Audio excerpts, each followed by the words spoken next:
રેલીનો હેતુ અમારો એવો છે કે આ જે કાંઈ ઘટનાઓ બની છે, જે કાંઈ ઘટનાઓ અત્યાર સુધી બની રહી છે, એ સમાજને અને સરકારને ધ્યાનસ્થ થાય. માનવતા સામે અમાનવતા, સંવેદનશીલતા સામે અસંવેદનશીલતા, દૈવી ગુણો સામે દાનવીય ગુણો. અમારો ખૂબ જ પ્રયાસ હતો જે તે સમયના પોલીસ અધિકારી પાસે કે ભાઈ આમાં આ પ્રકારનો ગુનો બની રહ્યો છે, વકીલોએ પણ માર્ગદર્શિત કર્યા છે અને આ પ્રકારનો ગુનો બનવો જોઈએ. એ કેસ લગભગ 2.5-3 વર્ષથી પેન્ડિંગ છે. એક પણ મુદત પડે છે તો મુદતમાં પણ યોગ્ય ન્યાય મળતો નથી. આવા ઘણા આપણે આવેદનપત્રમાં 5-10 મુદ્દાઓ, 15 મુદ્દાઓ જે કાંઈ અમારી ન્યાયની માગણી છે, સરકારશ્રીનું પણ નાનું મોટું ધ્યાન દોરવા ઈચ્છીએ છીએ. ન્યાયની માગણીનો અર્થ એવો છે કે જે સરકારની જેટલી બી એજન્સીસ છે એ અમને સમાન ન્યાય આપે તો તાત્કાલિક ધોરણે અમને ન્યાય મળતો નથી. અમારે નાનામાં નાની વસ્તુમાં, કોઈપણ વસ્તુમાં ફરિયાદ નોંધાવવા માટે કે કોઈપણ વસ્તુ માટે સખત ને સખત સંઘર્ષ કરવો પડે એમ છે. આ ન્યાયની માગણી આ રેલી થ્રુ એટલા માટે છે કે સામેવાળા લોકો એક જુદા પ્રકારના હેતુથી લોકોને ગેરમાર્ગે દોરવા માટે આ કાયદાકીય લડત લડી રહ્યા છે. એટલે ઇન્વેસ્ટિગેશન એજન્સીસ છે કે બીજી ત્રીજી કોઈ પણ સરકારી તંત્રની વ્યવસ્થાઓ છે, એ વ્યવસ્થાઓ અમને સમાન રીતે જોવે અને સમાન ન્યાય આપે અને સામેવાળાને જેટલી ફેવર કરે છે એ જ રીતે અમને લોકોને ઇક્વલ ટ્રીટ કરીને અમને પણ ઇક્વલ ન્યાય આપે, એટલી જ અમારી માગણી છે. નમસ્કાર, આપ જોઈ રહ્યા છો યુટીસી ન્યૂઝ. વડોદરામાં આજે હરિભક્તો દ્વારા કાઢવામાં આવેલી એક મૌન રેલી પર હવે સવાલ ઉઠી રહ્યા છે. આ મૌન રેલી કોની શાંતિ માટે ને કોના ન્યાય માટે કાઢવામાં આવી હતી, આ વસ્તુને લઈને અસમંજસ પેદા થઈ ગઈ છે. આ રેલી જ્યારે કાઢવામાં આવી હતી ત્યારે તેના ફ્લેગ ઓફમાં વડોદરાના સાંસદ ડૉક્ટર હેમાંગ જોશી પણ જોડાયા, ભારતીય જનતા પાર્ટીના શહેર પ્રમુખ પણ જોડાયા, સયાજીગંજના ધારાસભ્ય કેયુ રોકડિયા પણ નજરે પડ્યા અને સ્થાયીના અધ્યક્ષ ડૉક્ટર શીતલ મિસ્ત્રી અને ડેપ્યુટી મેયર ચિરાગ બારોટ પણ જોવા મળ્યા. આ તમામ લોકોને હાથમાં ફ્લેગ હતો અને એમના જ હસ્તે ફ્લેગ ઓફ કરાવવામાં આવ્યું. ફ્લેગ ઓફ કરાવ્યા બાદ જ્યારે મહાનુભાવોથી પૂછવામાં આવ્યું ત્યારે ડૉક્ટર હેમાંગ જોશી અને વડોદરાના શહેર પ્રમુખ જયપ્રકાશ સોનીએ જણાવ્યું કે આ લોકોની શાંતિ માટે અને લોકોને ન્યાય મળે તેના માટેની રેલી છે. આવા સુંદર ઉદ્દેશની સાથે જ્યારે વડોદરામાં રેલી નીકળતી હોય તો સૌ કોઈ તેમાં જોડાઈ પણ જાય. પરંતુ આ રેલીના 2 કલાક બાદ હરિપ્રબોધ પરિવાર દ્વારા એક પત્રકાર પરિષદ કરવામાં આવી અને આ પત્રકાર પરિષદમાં આ રેલીનો હેતુ જ બદલાઈ ગયો. આ રેલી કાઢવાની પાછળનું કારણ છે કે પાછલા 3 વર્ષથી તેમના જે કોર્ટ કેસ ચાલી રહ્યા છે એ કોર્ટ કેસોમાં એમના જે હરીફો છે તે તેમની પર આરોપ લગાડી રહ્યા છે અને આ બાજુ એમની પર તેવો આરોપ લગાડી રહ્યા છે. ત્યારે જનતાનું સમર્થન મળે અને સરકારના જે અધિકારીઓ છે અને સરકારને પણ મેસેજ જાય તેના માટે આ રેલી કાઢવામાં આવી હતી તેવું પત્રકાર પરિષદમાં જણાવવામાં આવ્યું.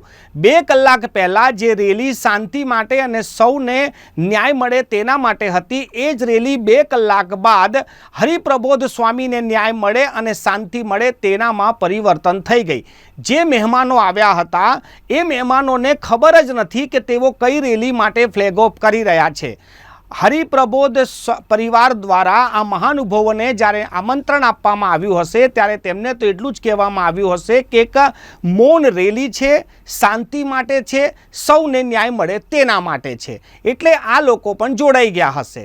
પરંતુ જ્યારે પત્રકાર પરિષદ કરવામાં આવી ને પત્રકારોના સવાલના જવાબ આપવામાં આવ્યા ત્યારે સ્પષ્ટ થયું કે આ રેલી તો તેમના જે કોર્ટ મેટર ચાલી રહી છે તે કોર્ટ મેટરમાં સરકારને કોઈ મેસેજ જાય અને સરકારી જે સિસ્ટમ છે, સરકારી જે અધિકારીઓ છે તે પણ તેમની તરફ સોફ્ટ કોર્નર રાખે તેના માટે આ રેલી રાખવામાં આવી હતી. સૌથી પહેલાં તમે સાંભળો કે વડોદરા ભારતીય જનતા પાર્ટીના શહેર પ્રમુખ શું કહી રહ્યા છે અને ડૉક્ટર હેમાંગ જોશી આ રેલી વિશે શું કહી રહ્યા છે. ત્યારબાદ તમને સંભળાવીશું કે આ રેલીના 2 કલાક બાદ જ્યારે પત્રકાર પરિષદ કરવામાં આવી ત્યારે હરિપ્રબોધ પરિવાર દ્વારા આ રેલીનું કારણ શું બતાવવામાં આવ્યું. જે મૌન રેલીનું આયોજન કર્યું છે, સમાજની અંદર સુખ, સમૃદ્ધિ અને શાંતિ આવે એના માટેનો એક પ્રયાસ, નમ્ર પ્રયાસ છે.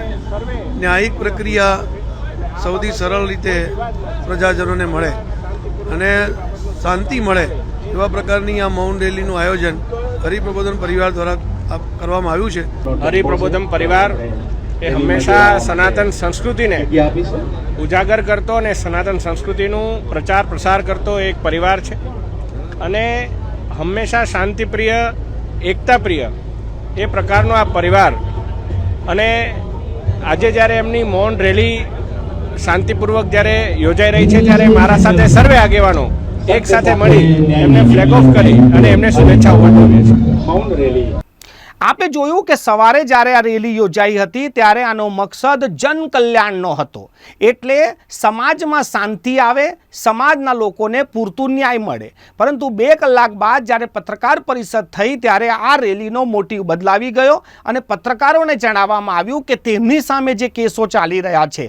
ત્યારબાદ આ જે રેલી હતી તે દેવ અને દાનવ વચ્ચે થઈ ગઈ.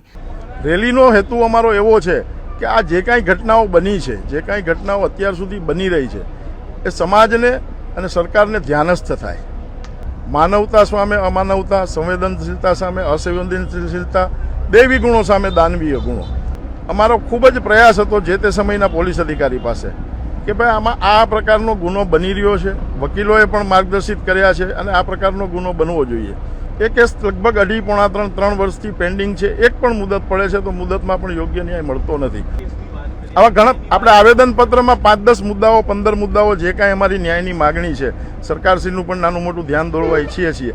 ન્યાયની માગણીનો અર્થ એવો છે કે જે સરકારની જેટલી બી એજન્સીસ છે એ અમને સમાન ન્યાય આપે, તો તાત્કાલિક ધોરણે અમને ન્યાય મળતો નથી.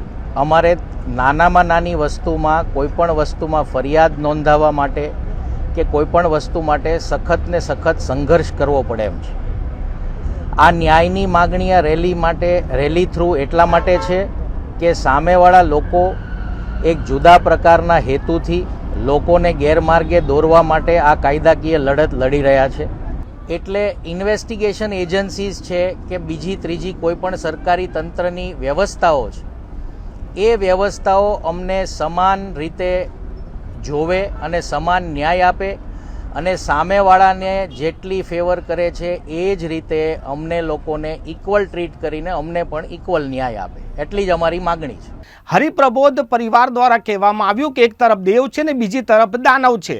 આ દેવ દાનવના યુદ્ધમાં જે રીતે રાજનેતાઓને બોલાવવામાં આવ્યા કે પછી તેમનો ઇસ્તેમાલ કરવામાં આવ્યો, આ ખૂબ જ રોચક હવે વાત થઈ ગઈ છે. શું ભારતીય જનતા પાર્ટીના સત્તાધીશો કોઈ એક પરિવાર સાથે છે? આ પણ એક નવો વિવાદ શરૂ થઈ શકે છે. કારણ કે સોખડા સ્વામિનારાયણ મંદિરમાં જ્યાં સુધી હરિપ્રસાદ સ્વામી હતા ત્યાં સુધી તમામ લોકો ત્યાં જતા હતા, તેમને માનતા હતા. પરંતુ તેમના સ્વર્ગવાસ થયા બાદ જે રીતે આ મંદિરમાં વિવાદ છેડાયો અને આ વિવાદમાં જે અંદરો અંદર સંતો અને હરિભક્તો વચ્ચે ખેંચતાણ થઈને મામલો કોર્ટ કચેરી સુધી પણ પહોંચ્યો છે. હાલ આ મામલો સ્વામિનારાયણ મંદિર સોખડા પૂરતો છે અને તેની સંપત્તિ પૂરતો છે. પરંતુ જ્યારે એમના અંદરો અંદર કોર્ટ કેસ ચાલતા હોય કે પછી પોલીસ સ્ટેશનનો મામલો હોય ત્યારે આ મામલા પર સમાજમાં સંદેશ લઈ જવા માટે જો કોઈ પોલિટિકલ પાર્ટી કે નેતાઓનો પણ ઉપયોગ કરી લેવામાં આવે તો બીજા તરફના લોકો નારાજ થઈ શકે છે.